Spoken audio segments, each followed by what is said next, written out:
out with the door open. Wow. That thing is unbelievable. All right, welcome back to a very active Koenigsegg factory. Now, nobody inside the hypercar world expected a quiet Swedish engineer to become one of the biggest challenges to a brand as famous as Bugatti. Yet, that is exactly what happened. Imagine sitting in a boardroom late at night. The lights are dim, the room is silent, and on a large screen appears a message carrying the name Christian von Koenigsegg. It is not a message filled with insults, threats, or angry words. Instead, it is a calm and carefully written statement from a man who has spent more than 30 years proving people wrong. The title of the message is simple, but its meaning is powerful. It asks one question: what happens when a small team of passionate engineers begins to outperform companies backed by billions of dollars? For decades, Bugatti represented the very top of the automotive world. The company built cars that seemed impossible. The Veyron shocked the world by breaking speed barriers that many experts thought would stand for years. Then came the Chiron, another engineering masterpiece that pushed performance even further. Bugatti became a symbol of unlimited resources, advanced technology, and record-breaking achievements. Whenever people discussed the fastest and most powerful cars on Earth, Bugatti was almost always part of the conversation. But while the world focused on Bugatti's achievements, something interesting was happening in Sweden. Inside a former fighter jet hangar in the small town of Ängelholm, Christian von Koenigsegg and his team were quietly building machines that challenged every traditional idea about hypercars. Unlike large automotive groups with thousands of employees, Koenigsegg operated with a surprisingly small workforce. The company did not have the financial strength of giant corporations. It did not have multiple brands supporting it. It did not have massive global factories. What it had was a culture of innovation and a leader obsessed with finding better solutions. While other manufacturers often followed industry standards, Koenigsegg constantly searched for new ways to solve engineering problems. The company developed unique transmission systems, advanced carbon fiber technology, and even worked on camless engine designs that many experts once considered unrealistic. Over time, people started noticing a pattern.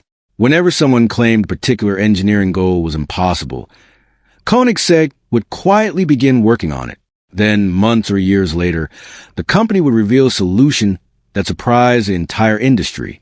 This growing reputation turned Christian von Koenigsegg into something unusual. He was not just a company founder. He became a symbol of independent engineering. His interviews were often calm and technical, yet his words carried weight because they were usually supported by results. That is why the idea of a message from Christian to Bugatti captures so much attention. It is not because of drama. It is because both companies represent completely different visions of the future. One side believes in the power of large organizations, vast resources, and global influence. The other believes that a small group of highly skilled people can move faster, think differently, and sometimes achieve more than giants. This difference creates one of the most fascinating rivalries in modern automotive history. It is not simply about who builds the fastest car. It is about which philosophy will define the next generation of hypercars. And as the industry changes faster than ever before, that question becomes more important with every passing year. To understand why Christian von Koenigsegg's words carry so much influence today, you first have to understand how unlikely a success story really was.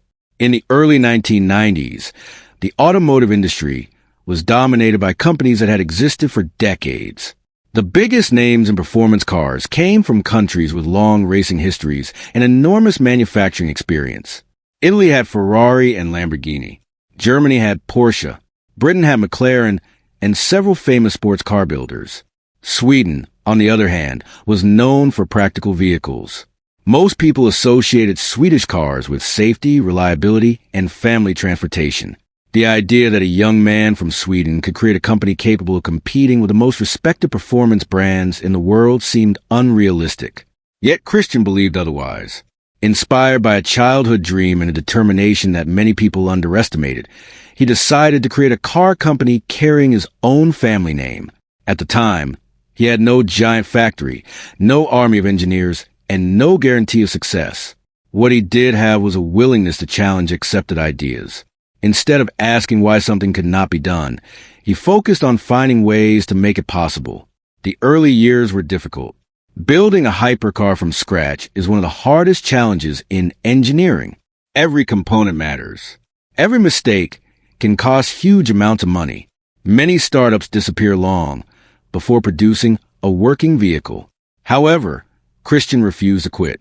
His team slowly grew, and each year they gained more knowledge and experience. As prototypes evolved, the industry began paying attention. The company's early cars showed signs of something special. They were not copies of existing supercars. They had their own identity. They were designed with performance as the main priority, but they also introduced creative engineering solutions that separated them from competitors.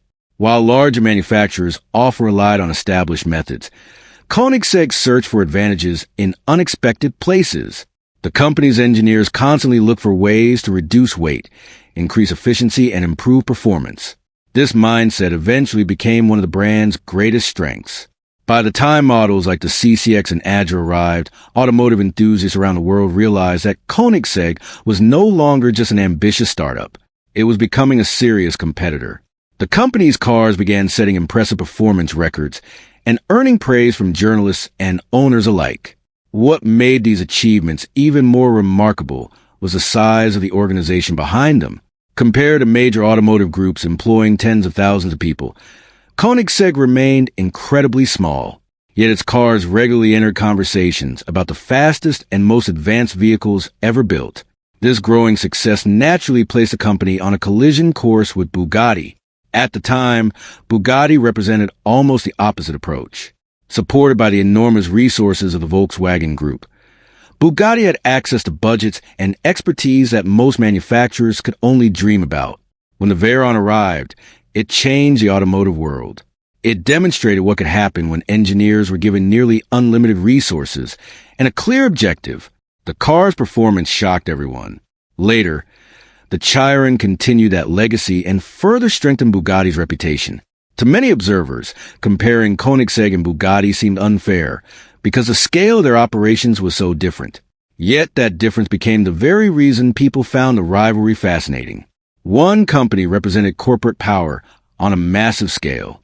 The other represented independent innovation. Every record attempt, every new model announcement, and every engineering breakthrough added another chapter to the story. Over time, enthusiasts stopped asking whether Koenigsegg could compete with Bugatti. Instead, they began asking which company was pushing the industry forward more effectively.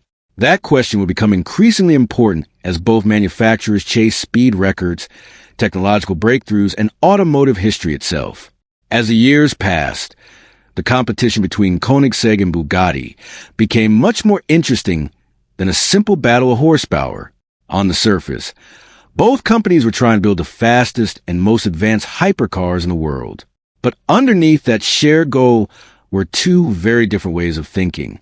Bugatti often approached challenges with the strength of a major automotive group behind it. The company had access to vast engineering resources, advanced testing facilities, and financial backing that allowed it to pursue extremely ambitious projects. The creation of the Veyron is perhaps the best example of this philosophy. The mission was clear: build a car that could exceed 400 kilometers per hour while remaining comfortable, reliable, and luxurious. Achieving that goal required years of development and enormous investment. Many experts believed such a vehicle could not exist, yet Bugatti proved otherwise. The Veyron became a symbol of engineering achievement and helped establish a new standard for what a hypercar could be. When the Chiron followed, it strengthened Bugatti's position at the top of the automotive world. To many enthusiasts, Bugatti seemed untouchable. However, while Bugatti was making headlines with extraordinary machines, Koenigsegg was quietly developing a different kind of reputation. Instead of relying on scale, Christian von Koenigsegg focused on efficiency, creativity, and speed of innovation. Because the company was smaller, decisions could be made more quickly. Engineers could experiment with ideas that might take years to move through larger organizations. This flexibility allowed Koenigsegg to pursue solutions that many traditional manufacturers considered too risky or unconventional. One of the clearest examples was the company's dedication to reducing weight. Christian believed that adding power was only one part of the performance equation. A lighter car could accelerate faster, brake more effectively, and handle better. This philosophy influenced nearly every vehicle the company produced. Koenigsegg also invested heavily in advanced materials and manufacturing techniques. Carbon fiber became a central part of the company's identity, helping its cars achieve remarkable performance levels while maintaining structural strength. Another area where Koenigsegg stood out was innovation. The company seemed determined to challenge every assumption in automotive engineering, whether it was developing unique door mechanisms, creating advanced transmission systems, or exploring camless engine technology. Koenigsegg constantly searched for new possibilities. This willingness to rethink established ideas earned the company respect from engineers around the world.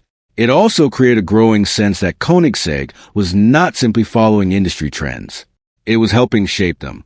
As both brands continued to evolve, comparisons became unavoidable. Enthusiasts debated which company represented the future of hypercars. Some admired Bugatti's ability to achieve incredible results through large-scale engineering efforts. Others preferred Koenigsegg's approach, arguing that innovation mattered more than resources. The discussion became especially intense whenever top speed records entered the conversation. Speed has always been one of the most powerful symbols in the hypercar world. It captures attention, generates headlines, and creates lasting legends. For years, Bugatti dominated these conversations. The company's record-setting achievements became a major part of its identity. Yet Koenigsegg consistently demonstrated that it was capable of challenging those accomplishments. Every new model introduced by the Swedish manufacturer seemed designed to push boundaries even further. Cars like the Adra RS showed that a small company could compete directly with giants. Suddenly, the rivalry was no longer theoretical. It was real. People were no longer asking whether Koenigsegg belonged in the same conversation as Bugatti. They were debating which company was leading the industry. The answer depended on what people valued most. If the goal was creating engineering masterpieces through vast resources and meticulous development, Bugatti remained a powerful example. If the goal was maximizing innovation through creativity and bold thinking, Koenigsegg offered an equally compelling vision. This growing contrast between the two companies set the stage for one of the most discussed topics in modern automotive history, the battle over speed records and the questions that followed. The debate surrounding speed records became one of the most important chapters in the rivalry between Koenigsegg and Bugatti because speed records are about much more than numbers. In the hypercar world, a record is a statement. It tells the industry who is leading, who is innovating, and who has achieved something that nobody else could accomplish. For years, Bugatti used this strategy very effectively. Every major speed achievement attracted global attention. Automotive magazines covered the story, television programs discussed the results, and enthusiasts around the world shared videos and articles celebrating the accomplishment. Few events generated more excitement than Bugatti's famous high-speed runs. The company had built a reputation for accomplishing what many people considered impossible. That reputation grew even stronger in 2019 when Bugatti announced the modified version of the Chiron had achieved a speed of 304.77 miles per hour, becoming the first car to break the 300-mile-per-hour barrier. The achievement immediately made headlines around the world. It was a remarkable moment and a major victory for Bugatti's engineering team. To many observers, the debate appeared finished. Bugatti had crossed a psychological barrier that seemed unreachable only a few years earlier. Yet not everyone accepted the achievement, without questions. Among those who raised concerns was Christian von Koenigsegg. His comments were not emotional attacks, and they were not delivered with dramatic language. Instead, he focused on technical details. Christian pointed out that the vehicle used during the run was different from the standard version available to customers. The car featured modifications that helped it achieve the record-setting speed. This observation started an important discussion within the automotive community. What exactly should count as a production car speed record? Should a vehicle need to be identical to the version customers can purchase? Or should manufacturers be allowed to use specialized configurations for record attempts? These questions became central to the debate. Supporters of Bugatti argued that the achievement remained extraordinary regardless of the modifications. They pointed out that reaching more than 300 miles per hour required incredible engineering skill and should be celebrated. Others believe that production car records should only involve vehicles that match customer specifications as closely as possible. As the discussion continued, Koenigsegg found itself in an interesting position. The company had long pursued speed records of its own, and its supporters believed the Swedish manufacturer deserved more recognition. Models like the Adra RS had already demonstrated remarkable capabilities. In fact, Koenigsegg had achieved several speed-related records that earned widespread respect within the automotive world. The company's success reinforced Christian's argument that innovation and efficiency could compete with the resources of much larger organizations. What made the situation even more fascinating was Christian's communication style. Unlike some industry figures who rely on bold statements and controversy, he typically presented his views in a calm and measured way. This approach often made his comments more influential. Rather than creating headlines through conflict, he encouraged people to examine the facts and reach their own conclusions. As a result, discussions about Bugatti's speed records frequently returned to the questions he raised. Meanwhile, engineers and enthusiasts began looking beyond the record itself. They started examining the broader philosophies behind each company. Bugatti's achievement represented the power of large-scale engineering and enormous investment. Koenigsegg's challenge represented the belief that smaller, more agile teams could compete at the highest level through creativity and innovation. The speed record debate, therefore, became a symbol of a larger struggle. It was not simply about who held a particular number in a record book. It was about how greatness is achieved. Is success driven primarily by resources, or can vision and determination overcome disadvantages in size and funding? As more people considered these questions, the rivalry between the two brands became even more compelling. As the discussion about speed records continued, Christian von Koenigsegg began attracting attention for another reason: his willingness to predict what the future performance cars might look like. While many executives focus on promoting current products, Christian often spoke about possibilities that seemed far beyond the limits of existing technology. Some people viewed these ideas as ambitious dreams, while others saw them as realistic goals backed by serious engineering. One of the most talked about examples involved the possibility of a Koenigsegg vehicle eventually exceeding 500 kilometers per hour. To many people, that number sounded almost impossible. The forces acting on a car at such speeds are enormous.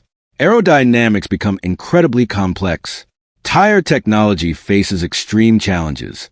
Stability, cooling, safety, and power delivery all become major obstacles. Yet Christian did not dismiss the possibility. Instead, he explained that theoretical simulations suggested such speeds could eventually be achievable under the right conditions. His comments immediately attracted attention because they represented the next great frontier in hypercar performance. Just as breaking 300 miles per hour had once seemed impossible, the idea of reaching or exceeding 500 kilometers per hour became a new target for engineers and enthusiasts to discuss. These statements were important because they reflected a key difference between Koenigsegg and many traditional manufacturers. Christian often approached engineering challenges by asking what was theoretically possible first, and then working backward to determine how those goals could be achieved. This mindset encouraged innovation and allowed the company to pursue ideas that larger organizations might consider too risky. Over time, that approach produced several groundbreaking technologies. One example was the development of advanced transmission systems designed to improve performance while reducing complexity. Another was the company's work on camless engine technology, which aimed to replace traditional camshafts with electronically controlled systems capable of improving efficiency and flexibility. These innovations reinforced Koenigsegg's reputation as a company willing to challenge conventional wisdom. As a result, whenever Christian discussed future possibilities, people paid attention. Even if they disagreed with his conclusions, they understood that his opinions were often based on years of research and experimentation. Meanwhile, Bugatti faced a different set of challenges. After the success of the Veyron and Chiron, expectations were extremely high. Every new project had to live up to a legendary reputation. The company remained one of the most respected names in the automotive world, but maintaining leadership is often more difficult than achieving it in the first place. Competitors were becoming stronger, technology was evolving rapidly, and customer expectations continued to rise. Then came one of the biggest changes in the company's modern history. Volkswagen, which had supported Bugatti for many years, stepped away from direct ownership. The creation of the Bugatti-Rimac joint venture marked the beginning of a new chapter. This transition immediately sparked discussion throughout the automotive industry. Some observers saw it as an exciting opportunity. Rimac had established itself as a leader in electric performance technology, and many people believed the partnership could produce remarkable results. Others wondered whether Bugatti might lose some of the advantages it had enjoyed under Volkswagen's ownership. For years, the company benefited from resources that few competitors could match. Now, the situation was changing. This shift made Christian's long-standing arguments about independent engineering teams seem more relevant than ever. He had spent years proving that small groups of highly motivated engineers could accomplish extraordinary things. As Bugatti entered a period of transformation, enthusiasts began comparing the two companies in new ways. Instead of focusing only on horsepower or top speed, they started asking deeper questions about organizational structure, innovation, and long-term adaptability. Could a small company continue competing against larger rivals?